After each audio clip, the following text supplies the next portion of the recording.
Hello আমার family, কেমন আছো তোমরা সবাই? আশা করছি তোমরা সবাই খুব ভালো আছো, আমরা খুব ভালো আছি। তো সকাল সকাল গুড মর্নিং জানিয়ে চলো আজকের ব্লগটা শুরু করা যাক। ব্লগটা দেখতে থাকো আর আমার সাথে থাকো। তো চলো ভিডিওটা শুরু করা যাক। সকাল রেডি হয়ে নিয়েছি, এখন আমরা যাব বাড়ি। অনেকদিন হয়ে গেল আমরা এসছি এই বাড়ি। আরাধ্যার পাপা এসেছিলো, একসাথে এসেছিলাম। তো ওরা চলে গেছে কাজে আর আমি ছিলাম কিছুদিন। তো আজকে বাড়ি যেতে হবে, কালকে ভোট। তো বাড়ি না গেলে ভোট আমার শ্বশুরবাড়ি ওখানে হয়েছে, তো ভোট ওখানে দিতে হবে। তোর জন্য আজকে বাড়ি যেতেই হবে, আর থাকা যাবে না। তো সকালবেলা চা হয়ে গেছে, চা খেয়ে এখন আমি এখান থেকে বেরোবো। তো চলো আগে চাটা খাওয়া না, মুড়ি দিয়ে খাতে হবে আজকে। চা আজকে বিস্কুট নেই আজকে, মুড়ি দিয়ে খাও। বাবারে এই জায়গাটা চলে যাচ্ছে। আমি সকাল সকাল চা মুড়ি খেয়েই বাড়ির থেকে বেরোবো, কেননা লেট করতে গেলে এদিকে রোদ্দুরের বেশি তাপ হয়ে গেলে আমি আসতে পারবো না। বাবানের দুধটা খাওয়া হয়ে গেলে আমি অপেক্ষা করছি যে ওর দুধটা খাওয়া হয়ে গেলে আমরা চলে যাব। এদিকে ভাই বোনের আদর ভালোবাসা চলছে, লেগেই থাকে। চলো খাওয়া দাওয়া হয়ে গেছে, আমরা এখন গোছাচ্ছি, আমরা এখন চলে যাই। শোনা, আমারটা আদর করে দাও। এই গেল একটা।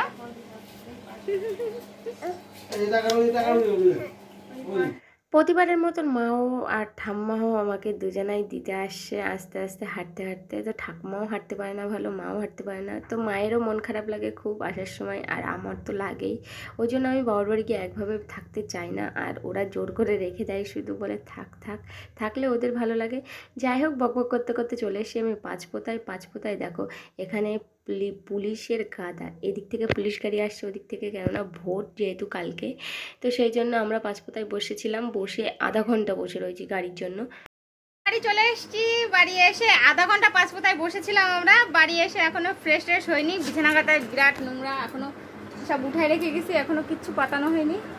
জানলায় ধুল পড়ে অবস্থা খুব খারাপ হয়ে গেছে। তো যাই হোক, এখন গুছাই, সব কিছু গুছিয়ে নিই, তারপর আমাদের কাছে বলছি। ঝটপট ঘরটা গুছিয়ে নিলাম। ঘর অগোছালো থাকলে মনের মধ্যে আমার এমনি অস্বস্তি অঞ্জলা লেগেই থাকে। তো ছোট্ট একটুখানি ঘরে জায়গা, তো জিনিসপত্র অল্প, ঘর যদি গোছানো না থাকে তো অসহ্য সত্যিই লাগে আমার। রান্না করতে গিয়ে দেখো কি বিপদ ঘটিয়ে নিয়েছি, হাতটা পুড়ে গেছে আমার। তো এতদিন রান্না করেছি, কোনো দিন হয়নি। আজকে ফেন কাটতে গিয়ে ভাতের ফেন হাতের উপরে পড়েছে। বসে বসে বরফ দিচ্ছি, বরফ দিলে একটুখানি ভালো লাগছে, আর না হলে ভীষণ জ্বালা করছে হাতে। রান্নাবাড়া হয়ে গেছে, খাওয়া দাওয়া কমপ্লিট হয়ে গেছে। এখন দুপুরে একটুও কারেন্টের ভোল্টেজ নেই। এখন ভাবলাম একটুখানি শোবো, তার শোয়া হবে না। এখন ভাবছি তো বসে বসে তো কোনো কাজ নেই। তো এখন বৃষ্টির এই কলসিটা, তো এটাকে আঁকাতে হবে, দিয়ে গেছে অনেক দিন আগে। তো আমি বাড়ি ছিলাম না, সেই দরুন আঁকানো হয়নি। তো এখন ভাবছি সেই কাজটাই কমপ্লিট করে নিই। তো আগে এটা পুরোটা সাদা তো করে নিই, তারপরে দেখছি। আর করবো হচ্ছে ফেব্রিক দিয়ে। তো আজকে বাড়ি আসার সময় না আমার সাথে একটা ঘটনা ঘটেছে, যেটা আমি ভাবলাম তোমাদের সাথে একটুখানি শেয়ার করি। যখন আমি বাবার বাড়ি থেকে আসছিলাম, এসে পাঁচপোতায় পান্থশালায় বসেছিলাম, অটোর জন্য বললাম, তো আধা ঘন্টা বসেই থাকতে হয়েছিল। তো সেই সময় একজন বয়স্ক মহিলা, মানে কি যারা ওই যে রাস্তাঘাটে থাকে না, বয়স্ক লোক, বয়স্ক মহিলা, তো ওনাদের মতনই একজন বয়স্ক, একদম আমার ঠাকুমার বয়সে, আমার যেটা দেখে মনে হলো।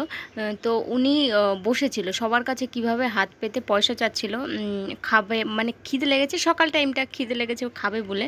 এবার দেখে আমার এত সত্যি খারাপ লাগছিল। এরকম জিনিস দেখলে না আমার খুব খুব কষ্ট হয় মনের দিক থেকে। আমি শুধু ঠাকুরের বলি রাস্তায় বেরোলে যেন আমার সামনে না বাঁধে, আর যাও বেঁধে যায় তবুও আমি তাদের যেন হেল্প করতে পারি। তো আমি ওনাকে জিজ্ঞাসা করলাম, উনি সবার কাছে চাচ্ছে ওইভাবে, পরে গিয়ে আমার মনে খুব খারাপ লাগলো। তো আমি ওনাকে জিজ্ঞাসা করলাম যে আপনি খাবেন? তো বলছে, মুখ দিয়ে হাত দিয়ে দেখাচ্ছে হ্যাঁ আমি খাবো। তো তখন আমার মনাকে, ওখানে পান্থশালায় আর একজন লোক বসেছিল আমার পাশে, যে বসেছিল, ওনাকে আমি বললাম যে দাদা একটুখানি আমার মনাকে একটুখানি দেখুন, আমি একটুখানি যাবো। উনি বললো ঠিক আছে, আমি দেখছি, তুমি যাও। তো আমি গিয়ে ওনার জন্য পরোটা কিনে নিয়ে এসেছি। পরোটা কিনে এনে ওনাকে দিলাম। উনি কত শান্তিভাবে তৃপ্তি করে খেলো পরোটাটা, আমার দেখেও ভালো লাগলো, আর মনের দিক থেকেও আমি শান্তি পেয়েছিলাম। এর আগের দিনকেও আমাদের সাথে সেম ঘটনাই ঘটেছিল, তো আমরা দিতে পারিনি। তো পাশে আরেকজন ছেলে ছিল, ও ফট করে বলে ফেলেছিল যে আমি দিচ্ছি, তো সেই জন্য আর আমি ওনাকে দিতে পারিনি। তো সেইটা আমার মনের ভিতরে ছিল যে আমি কোথাও যদি এরকম বয়স্ক লোক দেখব, তো তাদের অবশ্যই আমি টাকা পয়সা দিয়ে খুব আহামরি যে হেল্প করতে পারবো তা নয়, কিছু হলেও আমি সাহায্য করব তাদের। তো সেই জন্য আমি ওনাকে ওইটুখানি ছোট্ট খাবার মানে সকালের পেট ভরানোর মতন ওনাকে কিনে দিয়েছিলাম। তো এটা আমি ভাবলাম তো ভিডিও করার কোনো দরকারই পড়ে না, এটা নিজে কোনো উপকার করলে লোকের, নিজের ভিডিও যদি নিজে করি তখন সে স্বার্থপর মনে হবে যে নিজের স্বার্থের জন্য দেখো লোকজনের সাহায্য করছে। তো সেই জন্য আমার মনের থেকে পার্সোনালি আমার মনের থেকে আসেনি ভিডিও করার জন্য কোনো রকমের কথা।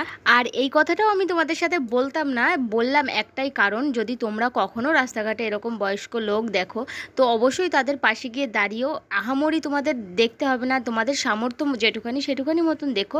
আমার যেরকম সামর্থ্য আমি সেটুখানি দেখব, আমার আহামরি নেই আমি সামর্থ্য তাদের যে অনেক কিছু করে দেব, আমার যেটুখানি সামর্থ্য আছে আমি সেটুখানি দিয়ে তাদের হেল্প করব। তো এইটুখানি বলার জন্য আমি এই ভিডিওটা এইখানে এই কথাগুলো তোমাদের সাথে শেয়ার করলাম। এখন ক্লাসের সময় হয়ে গেছে, এখন ওদের ক্লাস করাতে হবে। তৃষা প্রায় এসে একবার বলে গেছে ও আসছে বাড়ি গিয়ে চুল বেঁধে। এইটা এই পর্যন্ত রেখে আমি এখন ক্লাস করাবো। বলতে বলতেই সবাই আমার ছাত্রীরা চলে এসেছে ক্লাসে। তো এসছে দুজনা, আর আরেকজন ঘুমন্ত, আমার ছাত্রী ঘুমাচ্ছে। আমি ফোন করেছি, বলছে আমি আসছি। তো সেই কলসিটা আমি ওকে দিয়েছি, আমি ওকে বলেছি যে কলসিটা কাকে নিয়ে একটুখানি নাচটা প্র্যাকটিস কর, দেখি কেমন লাগে বা তোরও কমফর্টেবল ফিল হয় কি না। তো ভালোই, অসুবিধা হচ্ছিল না। আর ফেব্রিক লাগিয়েছিলাম যেটাই, সেটা শুকিয়েও গেছিলো, অসুবিধা হচ্ছিল না। ছুটি দিয়ে দিলাম আজকে 1 ঘন্টা আগে। আমি বলছিলাম না যে মুকুটের কাজ শিখেছি, মুকুটের কাজ আনতে যেতে হবে। তো আজকে পিয়াসা যাচ্ছে, ও বলছে কাকিমা চলো মুকুটের কাজ আজকে যাই নিয়ে আসি, দেবে বলেছে, আজকে নিয়ে আসলে ভালো হবে। তো যাচ্ছি এখন। ওদের আজকে একটু নাচের ক্লাসটা তাড়াতাড়ি ছেড়ে দিলাম, বললাম অন্য একদিন করিয়ে দেবো। তো ওরা সবাই বাড়ি চলে গেছে, এখন আমি তাড়াতাড়ি যাই, পিয়াসার গোছানো হয়ে গেছে। তো ঝটপট গুছিয়ে নিয়ে এখন যাওয়া যাক, মুকুটের কাজ নিয়ে আসি, তারপরে পুরন্দরপুর থেকে ঘুরে এসে তারপর বাড়ি। এই যে হচ্ছে সেই কাকিমার বাড়ির থেকে উনি কাপড় কেটে দিচ্ছিল সাইজ হিসাবে। তো তারপরে আমরাও কিছুটা বাড়ি এসে কাটবো, আর উনিও কেটে দিচ্ছে সাইজ হিসাবে। উনি দেখিয়ে না দিলে আমাদেরও অসুবিধা হবে, আর কোনটা কী মাল এক এক সময় দেয়। এটা হচ্ছে ডবল কুচির মাল, এটাকে বলে ডবল কুচি, মানে ওই যে মাথায় যে রাউন্ড মারা দুটো কুচি, এগুলো মাল করতে হবে। উনি বলেছে কিছুদিন পরে এসো, যে এই মালটা শিখে যেও, এটাও মানে চলে, এটাও তোমাদের করতে হবে। তো আমরা দেখে এসেছিলাম ভালোভাবে যে মানে কি এটা খুব একটা হেভি কিছু না, ওই দুটো কুচি যদি বসাতে পারো সাজানোটা কোনো ব্যাপারই না। আর এইগুলো হচ্ছে মুকুটের ডাইস। তো এটা হচ্ছে 3 নম্বর ডাইস, উনি এইগুলো বাড়িতেই বসিয়েছে, আর এগুলো কেটে কেটে আমাদের দেবে। তো এই যে কাপড়গুলো আছে, এই কাপড় থেকে কেটে এক পিস বের করে নিয়ে তারপরে আমাদের কাজ করতে হবে। তো যাই হোক, আজকের মতন ব্লগটা এখানেই শেষ করে দিচ্ছি। ভালো লাগলে please like comment share and subscribe my YouTube channel. দেখা হচ্ছে তোমাদের সাথে একটা নেক্সট ব্লগে। ভালো থেকো, সুস্থ থেকো, নিজের খেয়াল রাখো। নতুন নতুন ব্লগ দেখার জন্য আমার চ্যানেল সাবস্ক্রাইব করতে হবে। তো দেখা হচ্ছে নতুন ব্লগে, বাই।